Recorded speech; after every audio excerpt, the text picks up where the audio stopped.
Nag-iisip ba kayo ng ulam na lulutuin? Ito, ginisang ampalaya.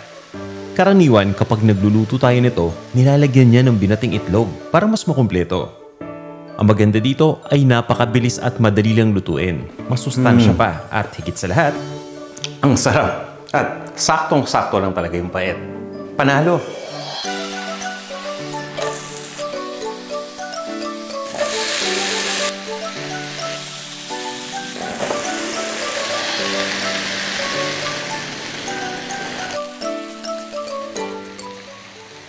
ito yung mga ingredients na gagamitin natin.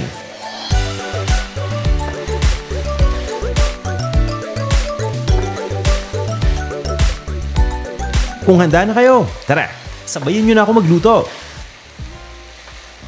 Ampalaya. Hinahati ko lang to sa gitna.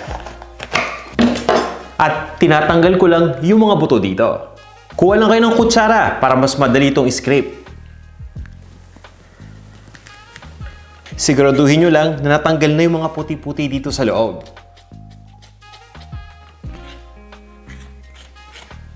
Para mas madali, pwede nyo ring i-flatten yan. Ilagay nyo lang sa flat surface at dito natin i-scrape out. Ito pa isang madaling paraan. Hawakan nyo na lang, i-rest lang ninyo yung kamay at i-scrape out lang ninyo ng dahan-dahan. Nasa sa inyo kung saan kayo pinaka-komportable.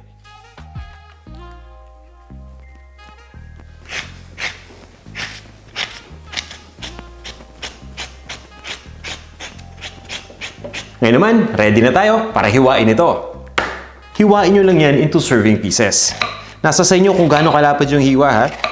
Yung iba dito gusto nung mas manipis. Siguro nipisan natin ng konti.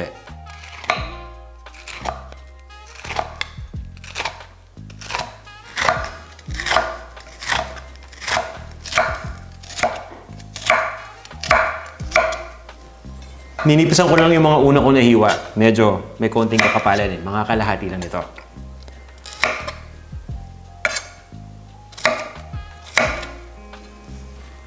Ready na to. Yung iba, binabawasan pa yung pait ng ampalaya. Kung gusto ninyo, i-rub nyo lang sa asin yan at ibabad muna ninyo sa tubig kahit mga 15 minutes lang. Pero kasabay ng pagbawas ng pait, nababawasan din yung nutrisyon ng ating ampalaya. Kaya nasa sa inyo kung gagawin ninyo yan. Kamatis! Mas marami, mas okay para sa akin. At mas perfect kapag hinog na kamatis ang gagamitin natin dito. I-dice lang ninyo to. Ibig sabihin, hihiwain lang natin into small cubes.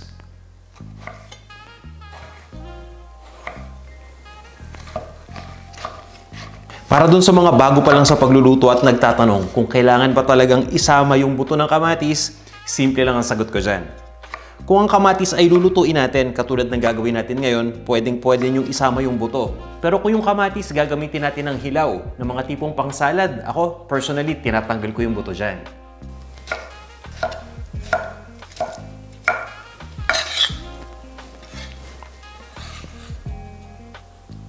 Sibuyas. Hinihiwa ko lang ito ng manipis at ng pahaba. Pero kung gusto ninyong i-chop itong sibuyas o hiwain pa ng mas maliit na piraso, nasa sa inyo na yan. Bawang. Kina-crush ko lang ito at china-chop ko lang. Pwedeng-pwede kayong gumamit ng almeres dito. Hinihiwa ko lang muna ng pahaba na ganyan bago ko i-chop.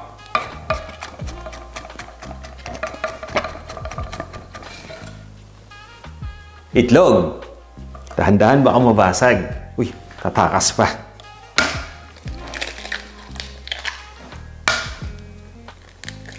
Babatiin ko lang muna to.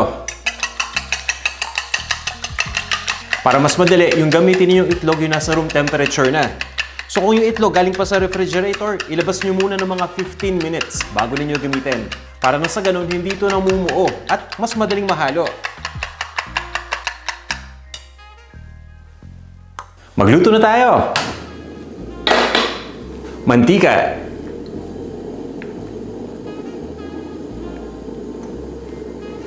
Bawang.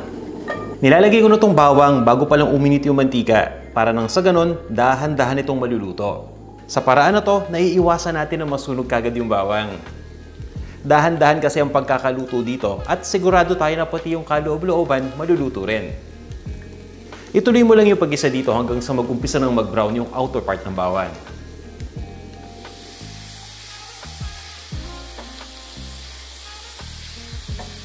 Sibuyas. Ginigisa ko lang itong sibuyas hanggang sa lumambot na. Mapapansin niyo na halos malapit na itong lumambot kung nagsiseparate na yung mga layers na katulad nito. Bukod sa yellow onion na ginamit ko, pwede kayong gumamit ng ibang kulay ng sibuyas dito. Kamatis. Mas maraming kamatis, mas maganda. Igisa nyo lang to hanggang sa lumambot na yung kamatis at mag-evaporate na rin yung katas nito.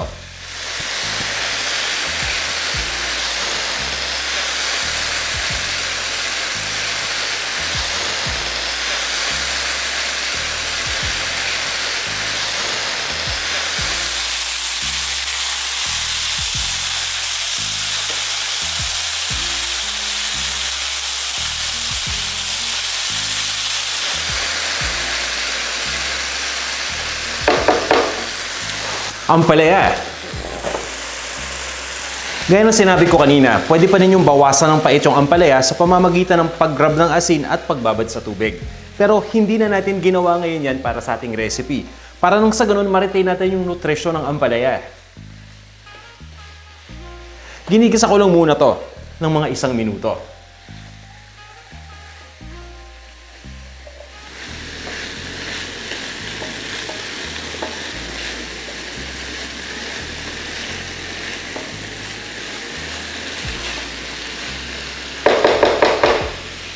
Timplahan lang muna natin to. Asin. Ground black pepper.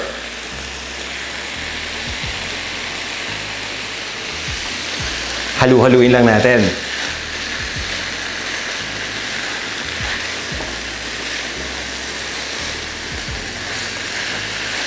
Just make sure na na-distribute na yung seasonings mabuti.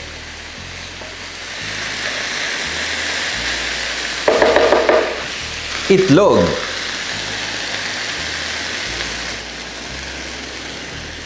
Pagkalagay ng itlog, pabayaan nyo muna mag-settle. Huwag nyo munang hahaluin. Kailangan munang maluto ito ng bahagya lang bago natin haluin para nang sa ganun, mas madali na dahil namumuo na ito ng konti.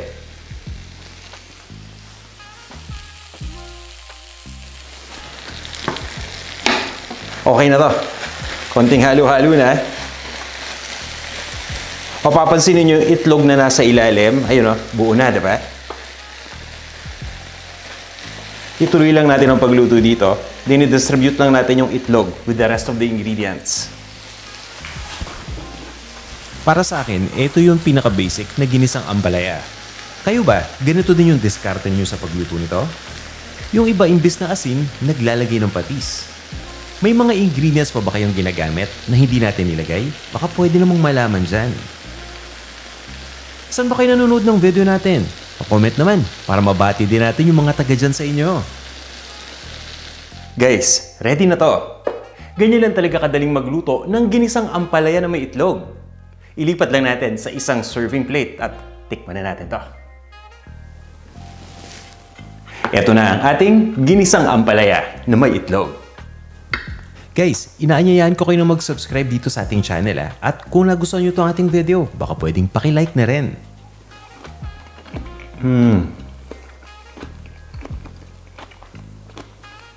Ang sarap at saktong-sakto lang talaga yung pait. Panalo! Sana subukin nyo itong ating recipe Tara, kain tayo!